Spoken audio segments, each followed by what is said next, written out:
welcome to another unboxing video from theplayersaid.com. My name's Alexander. Today we're taking a look at Salerno 43 from GMT Games. This is the latest in the series from Mark Simonich, and this is his kind of 40x series. So there's been a number of these: Normandy 44, Ardennes 44, Holland 44, Stalingrad 42, there's a North African one in the works. I'm sure there's others that I'm forgetting as well. In fact, I'm almost 100% positive that there is. But this is the latest one, Salerno 43. Right off the bat, this system is like all of the games in the series use the same core system. So if you learn one, if you've played those and you enjoy them, this will be right up your alley. The nice part about this, you can see from the 1-inch box, this is the smaller format. It's one map, one counter sheet. Plays in 2 to 6 hours for 2 players. You can play this, you can play any of them kind of solo. I imagine this is the same. You just kind of play both sides. But what's nice about this is that it's not quite as big and sprawling as some of the other ones.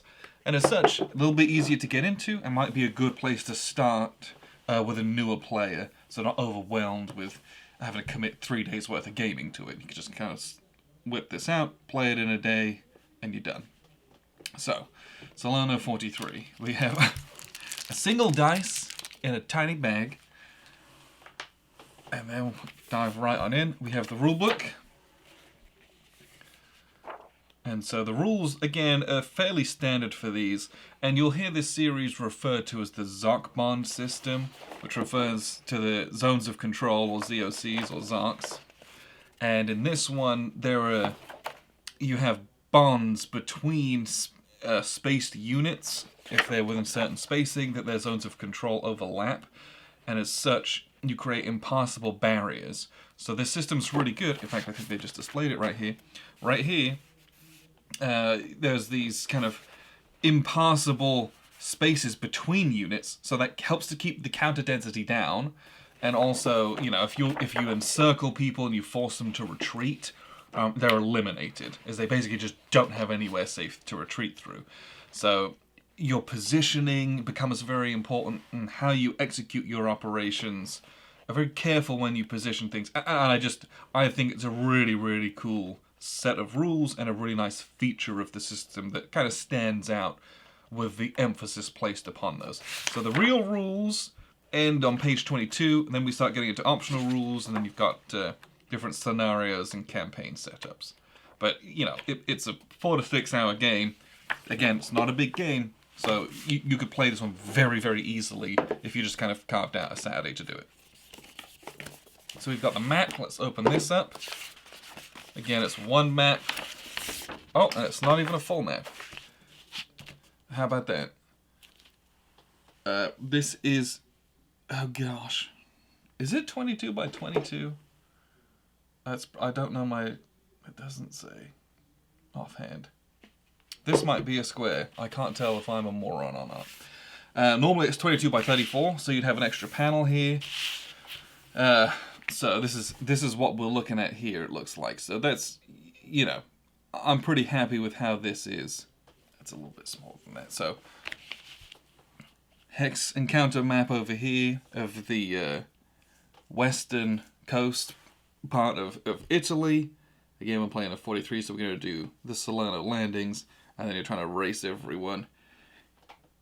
Landing on the beaches, as you can see from the landing markers, establish a beachhead, presumably head north, and then 8th Army you've got to get across, and then up. So you don't have all the race, you know, you're not going all the way up to Rome or anything like that. It's just this portion of the map. So we have a turn record. Track, looks like we got 20 turns. No, that's not true. 22, we're doing 22 turns? Yeah.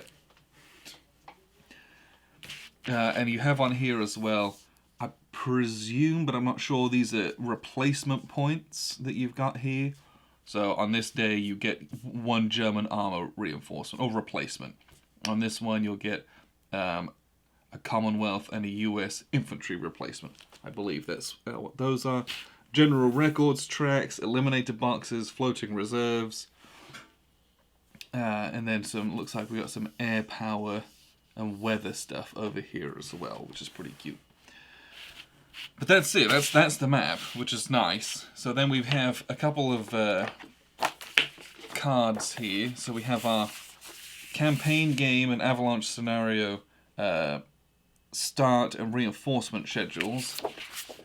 The German one is single-sided. So you've got, this is what sets up on the map. Turns 1, 2, 3, 4, 5, 6, 7, 9, 10, and 13, and then 14.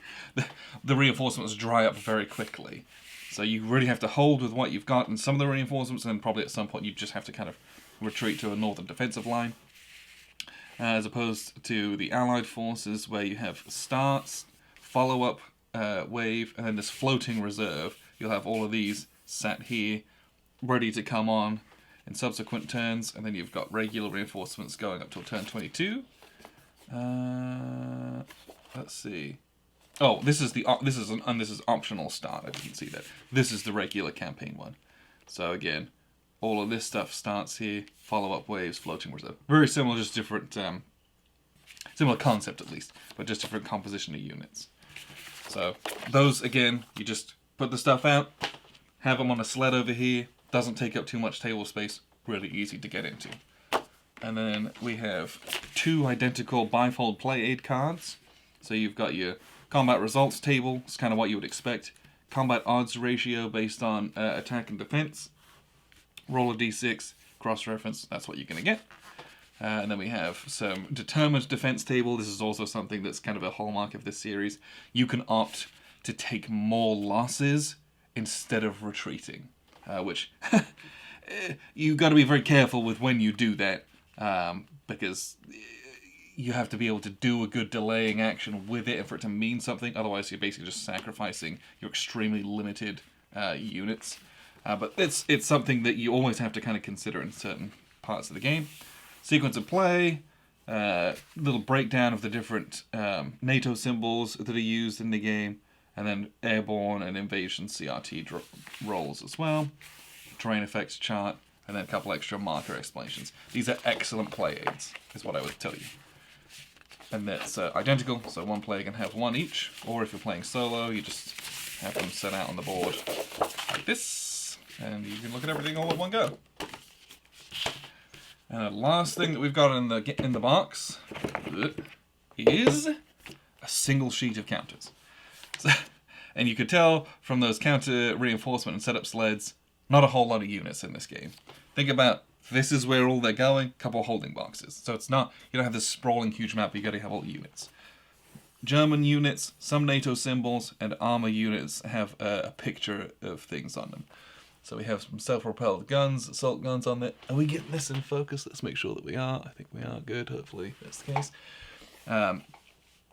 American units here, so we got 5th Army, we've got some Ranger units, infantry units, nice, and then a whole bunch of Shermans, and I think we got M10s, and then we got some British and Commonwealth units here, got some Commando units, again more Shermans, and then we got Canadian units down here, I believe, Royal Tank Regiment. I don't know, I always like seeing the different units that they've got on here.